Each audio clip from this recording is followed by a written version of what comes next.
Kevin's little sisters giggle at the young man's demonstrative display of affection.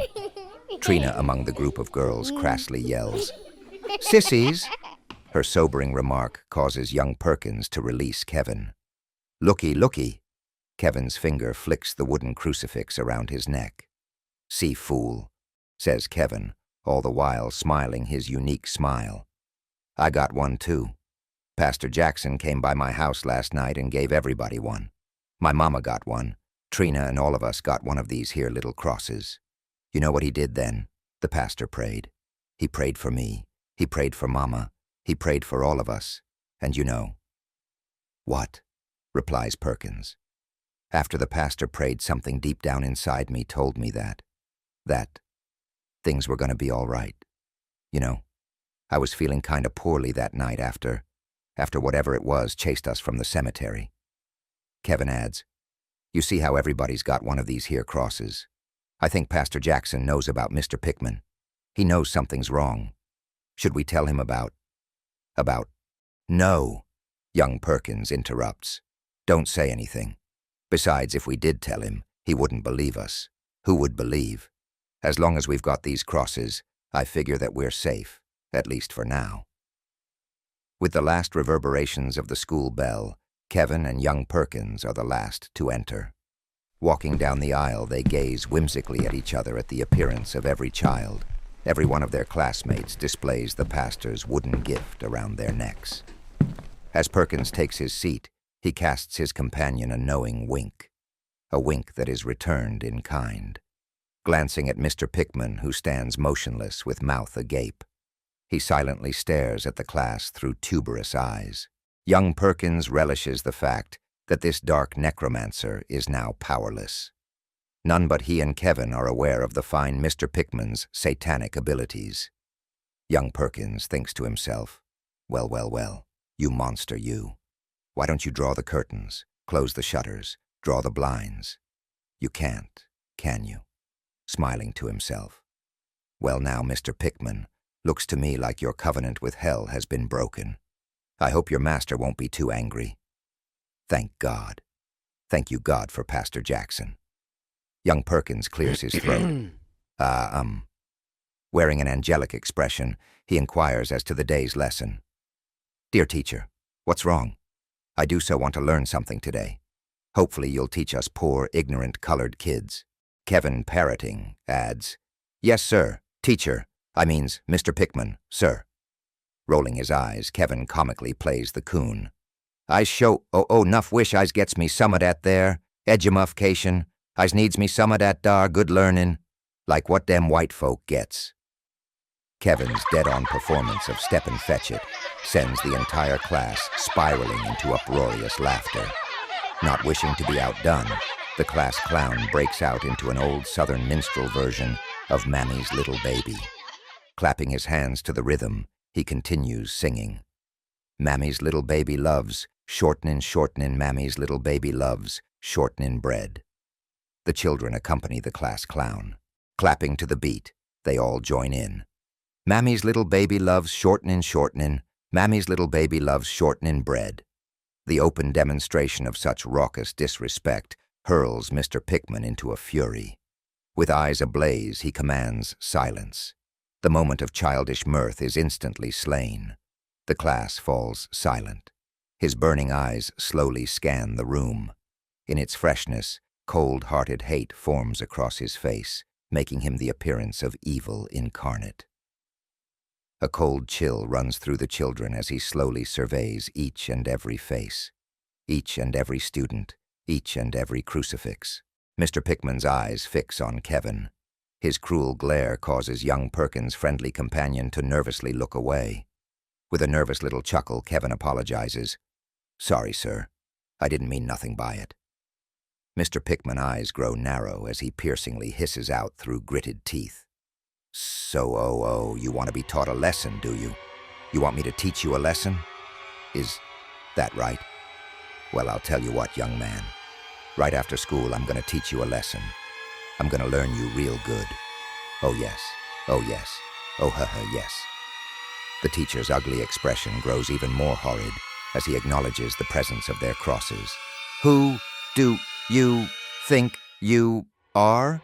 To bring those little pieces of your false superstition into my classroom. Who do you think I am? Do you think I'm a fool? Do you think I don't know who gave you those crosses?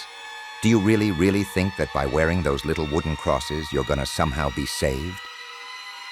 The children's sense of unease built to near breaking. One of Kevin's little sisters begins to weep. Unconcerned, the teacher coldly continuing his callous chastisement. Do you think the pastor can protect you? Do you think the church can protect you? A blasphemous, sardonic grimace forms across the face of Mr. Pickman as he continues. It didn't help Jonah, did it? Well, did it? The children cowed, sadly shake their heads in the negative. Each child's mournful face denotes the level of their unease. Jesus could have helped Jonah, but he didn't, did he? The children remain silent. God could have helped him, but he didn't, did he? What does that tell you about Pastor Jackson? What does that tell you about Jesus? What does that tell you about God? Mr. Pickman continues to torture the children, placing blasphemy upon blasphemy. Your parents have been lied to. There is no God. There is no salvation. If I were you, I'd show some sense. I'd throw those little wooden crosses away. Class, show me how grown up you are. I want every one of my smart young children to throw those little crosses in the river. A false reptilian smile forms across his face as he attempts to bribe the children into discarding their protective icons. After that, children, he adds, tomorrow we're going to have a party. Some of the more innocent children applaud, shouting, yeah, a party, thank you, teacher. Will there be ice cream? Inquires one of the children. Yes, we're going to have ice cream and cake and candy. We're going to have everything, children. Just get rid of all those ugly old crosses. I like ice cream, one shouts. Another, I like cake. Yet another child, yummy, I like candy.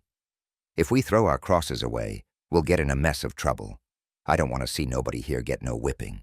I don't know about you, but my granny would tan my hide if I threw away a present the pastor gave me, announces young Perkins. What about you, Booker? Booker stops and ponders the question. And you, Jojo, what you reckon would happen to your tail? Boy, I'm telling you, if your folks found out, you know good and well what would happen. I know your mama. She don't play. The children begin to murmur among themselves, uncertain as to what to do. Young Perkins adds, you all know what loudmouths some of these girls have. Young Perkins casts an accusatory glance at Kevin's little sister, Trina. We all know that there are some big mouths in this here schoolhouse. Oh, wouldn't they just love to see us all get a whipping? I don't know about y'all, but I'm sorry, Mr. Pickman, sir, but I don't think I can do what my grandma say is wrong. I can't just throw this cross away like it was nothing. So I'm sorry I got to decline your kind offer. Thank you very much, but no, thanks. What y'all think? One by one, the children agreed. Mr. Pickman's sharp stiletto gaze flashes piercing daggers at young Perkins. He wishes to harm him, to inflict any sort of pain upon the youth. Mr. Pickman fumes inside. He wishes to punish not only Perkins, but the entire class. He angrily informs that the entire class is to write standards for the remainder of the day. He also informs the children that there is to be no recess. The children grumble amongst themselves, whereby being unable to protest constructively, they simply obey and began to write standards that have been placed on the chalkboard. Young Perkins gives a sigh of relief at the knowledge that he had completely derailed Mr. Pickman's devious plan. But what of Kevin? How could he prevent Kevin from remaining after class? What excuse was there for him to use to shield his companion from teacher's vengeful wrath?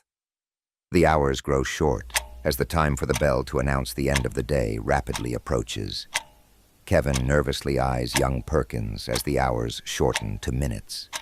Young Perkins begins praying in his heart, beseeching the Almighty for some sort of miracle, something to save Kevin from becoming one of Mr. Pickman's victims.